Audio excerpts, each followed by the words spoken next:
Идея создать организацию, которая будет добиваться решения наиболее значимых актуальных проблем в туристической сфере, оказывать помощь в развитии, назрела давно. Абхазский союз туризма планирует решать эти проблемы вместе с государственными структурами. Есть проблемы в туризме, есть достижения в туризме.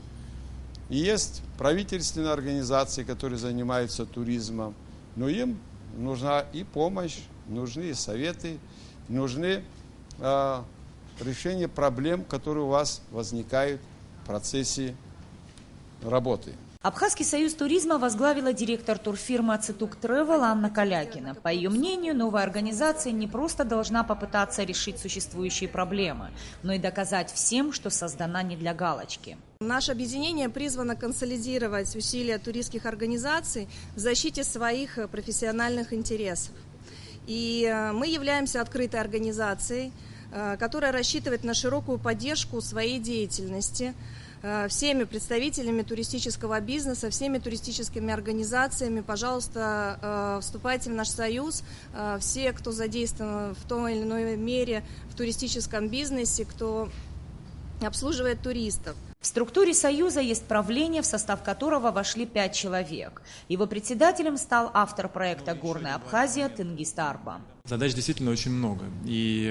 И нужно, как мне видится, начать все-таки с базовых задач, таких как, например, создание туристического лица Абхазии единого.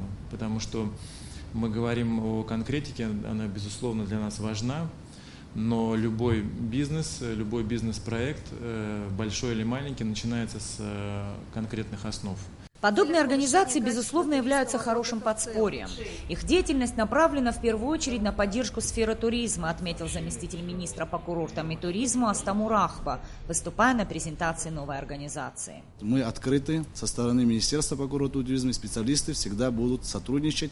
И те проблемы и задачи, которые вы будете обсуждать, и постепенно, по шаговой доступности мы будем эти вопросы совместно с вами будем решать. Организаторы выразили надежду на успешную работу нового союза, несмотря на сложность и объем задач. Одна из главных целей – создание туристического лица Абхазии. Что касается туристического брендбука республики, то, по мнению представителей Абхазского союза туризма, он поможет задуматься о конкурентных преимуществах нашей страны. Нисфаршба, Роберт Ломи, Абхазское телевидение.